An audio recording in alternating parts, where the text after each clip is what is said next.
Mukunda jewelleries వారి Mukunda silks ఈ నెల 23న దిల్సుఖ్ నగర్ లో గొప్ప ప్రారంభం. ప్రతి 3000 షాపింగ్ పై 3 గ్రాముల సిల్వర్ కాయిన్ ఫ్రీ. త్వరపడండి, ఈ ఆఫర్ ఈ నెల 23 నుంచి 30 వరకు అన్ని బ్రాంచ్లు వర్తిస్తుంది. తెలంగాణలో మరో ఉప ఎన్నిక తప్పేలా లేదు. బీఆర్ఎస్ నుంచి కాంగ్రెస్ లో చేరిన ఎమ్మెల్యే దానం నాగేందర్ రాజీనామా చేసే ఆలోచనలో ఉన్నారు. ఇప్పటికే అనర్హత పిటిషన్ పై విచారణ కోసం స్పీకర్ తాజాగా మరోసారి దానంకు నోటీసులు జారీ చేశారు. ఇదే సమయంలో ఢిల్లీలో పార్టీ ముఖ్య నాయకత్వంతో దానం చర్చలు చేస్తున్నారు. రాజీనామాకు సిద్ధమేనంటూ కొన్ని అంశాలను ప్రస్తావించారు. ఉప ఎన్నిక తర్వాత కీలక పదవిపైన దానంకు హామీ లభించనున్నట్లు సమాచారం. కాగా కడియం శ్రీహరి విషయంలోనూ ఇదే మార్గం అనుసరించే అవకాశం ఉంది. తెలంగాణలో ఎమ్మెల్యేల అనర్హత రాజీనామాల అంశం కొత్త టర్న్ తీసుకుంది. బీఆర్ఎస్ టికెట్ పై గెలిచి కాంగ్రెస్ పార్టీలో చేరిన 10 మంది ఎమ్మెల్యేలపై అనర్హత వేటు వేయాలంటూ కేటీఆర్ తదితరులు దాఖలు చేసిన పిటిషన్లపై స్పీకర్ ప్రసాద్ కుమార్ విచారణ చేస్తున్నారు.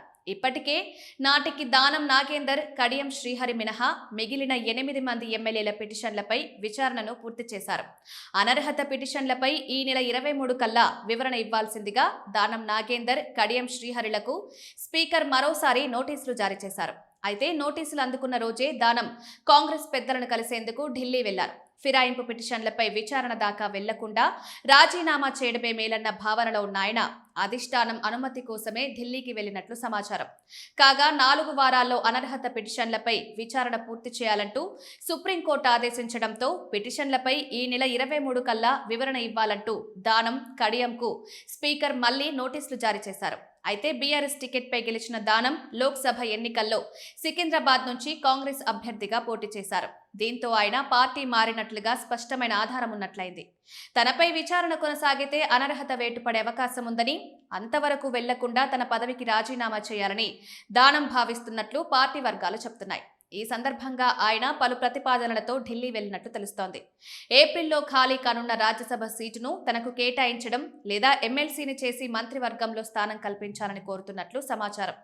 అయితే తాను రాజీనామాకు సిద్ధంగా ఉన్నానని, ఇక ఖైరతాబాద్ ఉప ఎన్నికలో కాంగ్రెస్ పార్టీ టికెట్ ఇవ్వాలని, గెలిచాక మంత్రివర్గంలో చోటు కల్పించాలని ప్రతిపాదన చేసినట్లు ఢిల్లీ వర్గాల సమాచారం.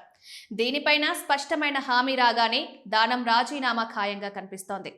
ఒకవేళ అధిష్టానం సమయం తీసుకుంటే దానం స్పీకర్ను కలిసి వివరణ ఇచ్చేందుకు మరికొంత గడువు కోరే అవకాశం ఉంది. మరోవైపు కడియం శ్రీహరి విషయంలోనూ కాంగ్రెస్ నేతలు సమాలోచనలు చేస్తున్నట్లు తెలుస్తోంది.